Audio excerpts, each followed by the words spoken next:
we are resuming our normal visa applications for tourist visas, which can be submitted from 28th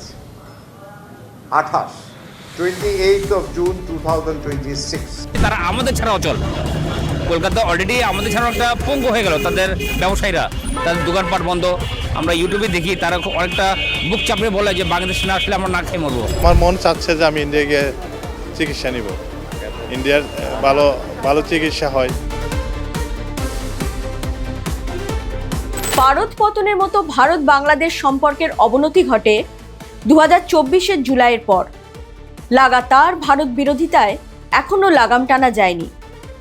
বাংলাদেশের নির্বাচিত সরকার আসার পর একটু একটু করে জুটছে দুই পারের সেতু। আর এরই মাঝে বাংলাদেশের জন্য পুনরায় পর্যটন ভিসা চালু করল ভারত।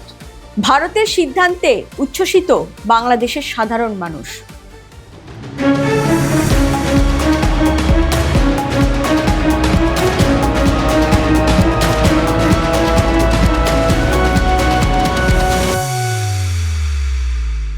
সহজেই পাওয়া গেছে, অনেকে মুখে শোনা গেছে অনেক কষ্ট, কিন্তু না, তা না।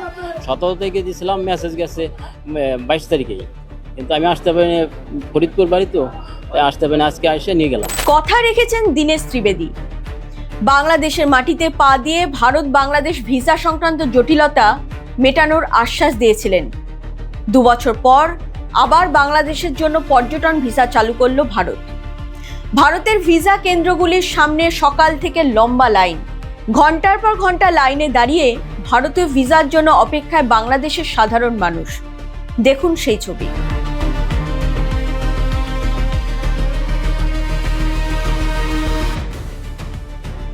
এই ছবি বেনাপোল সীমান্তের। এবার আরো একটি ছবি দেখুন।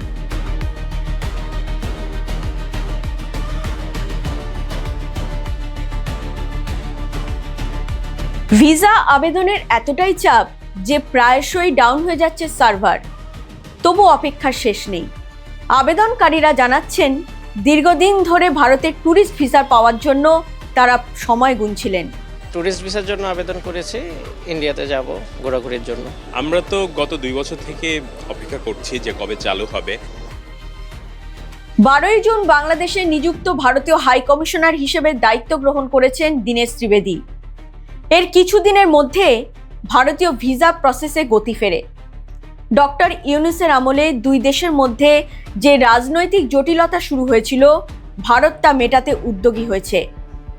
তবে বাংলাদেশের এক শ্রেণীর মানুষ ভারতীয় ভিসা চালু হওয়ার পর থেকেই লাগাতার ভারতের নামে অপপ্রচার করে চলেছেন। তারা বাংলাদেশের মানুষকে বোঝাতে মরিয়া ভারত তাদের জন্য সঠিক চয়েস নয়। দেখুন সমাজ মাধ্যমে কিভাবে তারা ভারত বিরোধী হাওয়া তুলছেন। দাদারা নাকি ট্যুরিস্ট ভিসা খুলে দিয়েছে, দাদারা বুঝতে পেরেছে বাংলাদেশ ইন্ডিয়ার মুখোপেক্ষী নয়, ইন্ডিয়া বাংলাদেশের মুখোপেক্ষী। এখন সিদ্ধান্ত আপনার।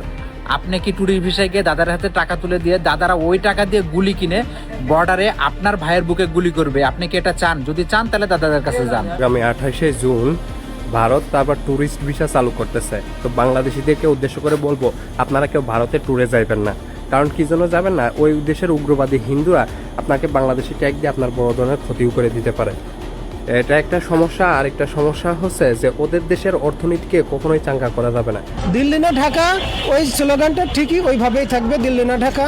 আমরা মরে যাব তারপরেও ভারতে যাব না, আমরা মরে যাব তারপরে ভারতের আধিপত্যের কাছে মাথা নত করবো না। কিন্তু যারা একেবারে অসুস্থ হয়ে যাচ্ছেন কিংবা যাদের ইমার্জেন্সি আছে তাদেরকে বলবো, যদি এরকম হয় যে আর কিছু টাকা খরচ করে আপনার ভারতে না গিয়ে আপনি অন্য একটা দেশে যাইতে পারতেছেন, দেশপ্রেমটা দেখানোর স্বার্থে হলেও আপনি অন্য একটা দেশে চলে যান।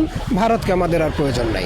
মায়ের পেট থেকে পড়ে যেন এরা একটি বুলি আওড়াতে শিখেছেন, আধিপত্যবাদের নামে ভারত বিরোধিতা করা। ভারত বাংলাদেশের সম্পর্ক কোনোদিনই খারাপ ছিল না। ডিপ স্টেটের দালাল ইউনূসের আমল থেকে দুই দেশের সম্পর্কের সমীকরণ বদলে দেওয়ার চেষ্টা শুরু হয়। যখনই ভারত বাংলাদেশ সম্পর্কে পজিটিভ মোড় আসে, ব্যাগরা দেওয়ার জন্য এরা হাজির। তবে বাংলাদেশের সাধারণ মানুষকে বোঝানো এত সহজ নয়। যদি তারা ইউনূস নাহিদদের ভারত বিরোধিতায় কান দিতেন, তাহলে আজকে ভারত বাংলাদেশ সুসম্পর্ক চাইতেন না।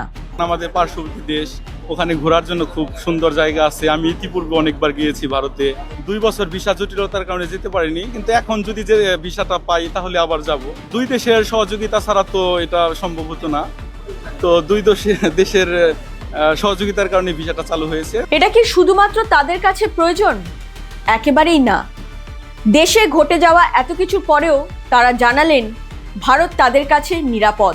আমরা দীর্ঘদিন যাবতীয় চিকিৎসার জন্য মোটামুটি একটা হেনস্থার শিকার হচ্ছি। তো ইন্ডিয়ান ভিসাটা যেহেতু চালু হচ্ছে, তা আমি মনে করি যে আমাদের জন্য এবং সবার জন্য ভালো হইতেছে আর কি। ভারতের পর্যটন ভিসা চালুর পর যেন কথার খই ফুটছে আম বাংলাদেশিদের মুখে। খুশিতে গদগদ বাংলাদেশিদের নির্বিকার স্বীকারোক্তি ভারতের চিকিৎসা কতটা জরুরি তাদের কাছে।